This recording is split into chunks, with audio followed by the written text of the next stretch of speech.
Bien bonjour, eh bien c'est Serge d'Oregon Classics, aujourd'hui venu inspecter une Lincoln Continental année 1966. Alors voilà, j'ai fait un petit tour dehors pour laisser écouter un petit peu le bruit de la bête. Alors ce qui est impressionnant, c'est le silence du moteur tournant. On a dû le constater sur la vidéo. C'est une voiture elle n'avait pas tourné, elle n'avait pas été démarrée depuis 2 semaines quand je suis arrivé. Je l'ai donc mise en marche, elle s'est mise en marche très facilement et tout de suite le moteur a pris il a pris son régime, un régime régulier, doux, ça vibre pas, c'est assez impressionnant. Un joli son derrière, hein, la double sortie d'échappement. Voilà, j'avais mis auparavant le chauffage, je voulais m'assurer qu'il marche, il fonctionne bien, donc on le sent bien ici. Il fait bon dans la voiture maintenant. Alors, un petit tour rapide de ce que l'on a ici. La température fonctionne, donc je l'ai signalé.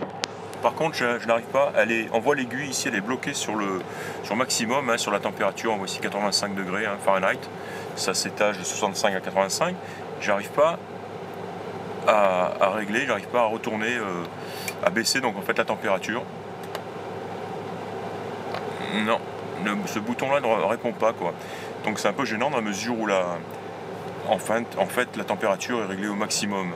Par contre on a le choix entre des givrages, où là effectivement on envoie beaucoup d'air chaud, des fogs, hein, des embuages, donc air chaud mais moindre. Position haute ici, donc ici on doit avoir le chauffage hein, plutôt axé sur les passagers dans la cabine. Donc position, on a 2 choix quoi, high et low. Voilà. Donc au niveau l'air envoyé dans la cabine quoi. Et off, hein, on peut voilà, là on peut arrêter le chauffage aussi. Ceci, ce sont les essuie-glaces qui fonctionnent. Une 2 vitesses. Voilà, hein, 2 vitesses.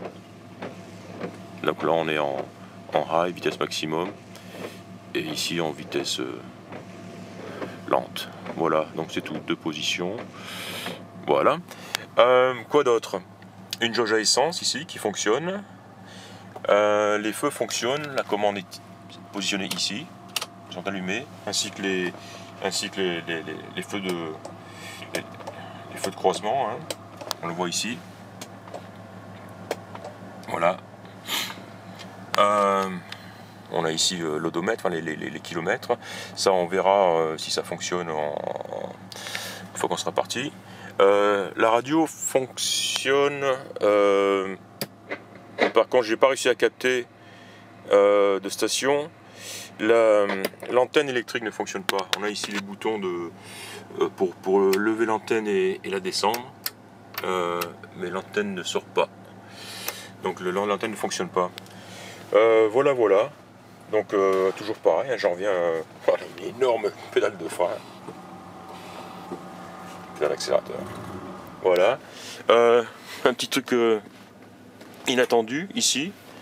Joliment caché. Ici un petit jeu de jauge. Donc on a la température, voilà, qui a décollé maintenant, donc qui fonctionne. L'ampèremètre et la pression d'huile. Voilà. Donc c'est pas mal. C'est discret, mais c'est branché, ça marche. Boîte à gants, ici, avec les feux de détresse. Fonctionne, on l'entend. Et on voit les 4 voyants, enfin les 2 voyants hein, fonctionner, on les voit là. Voilà. Donc c'était les feux de détresse. La boîte à gants. Et une montre là-bas qui, je ne peux pas dire si elle fonctionne ou pas, vu qu'elle n'a pas de trotteuse, donc on verra dans un petit moment. Hein. Elle est bloquée sur...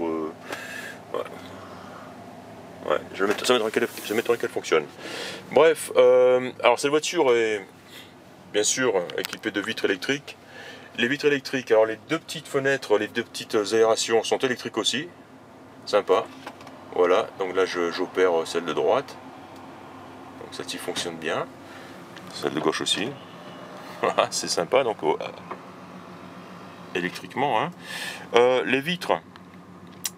Les deux vitres principales, côté passager et côté conducteur, On entend le moteur tourner. Il y a, à mon avis, il y a un réglage qui s'impose.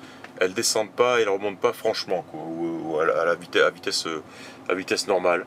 Les vitres à l'arrière aussi, les deux fonctionnent.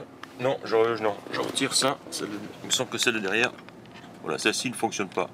Côté, on entend le relais qui claque, mais elle ne fonctionne pas. Pourtant, il paraît que le vendeur avait fait revoir tout ça.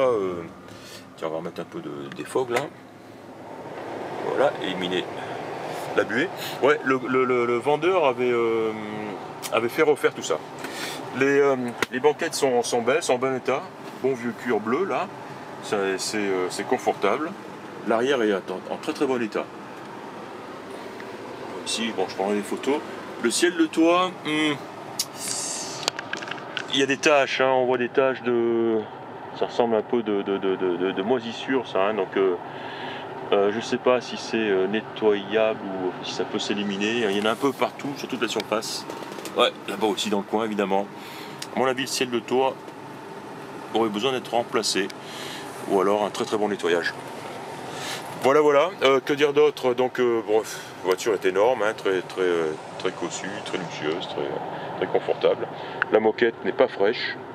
Il y a une odeur de voiture ancienne dans la voiture. Hein. Peut-être un peu d'humidité aussi. Et bon, vous voyez le temps qu'il fait à l'extérieur, hein, ça s'explique aussi. Mais bon, il faut dire ce qui est. Peut-être pas une voiture de première fraîcheur, ou peut-être pas le genre de voiture qui est resté, qui a passé la plupart de sa vie dans un garage. Hein. Voilà, ceci dit, il paraît qu'elle se conduit très très bien, et on va s'en rendre compte, on va voir si c'est vrai. Voilà, je pense que c'est bon, on va... Direction assistée, alors, évidemment, hein, c'est un bateau comme ça. La conduite devrait être intéressante, hein, parce que c'est vraiment un bateau, ces voitures sont vachement sympas à conduire. Voilà, je vais arrêter là. Et puis on reprendra ça un petit peu plus tard, après l'essai de conduite. Voilà, merci, à plus tard. Au revoir.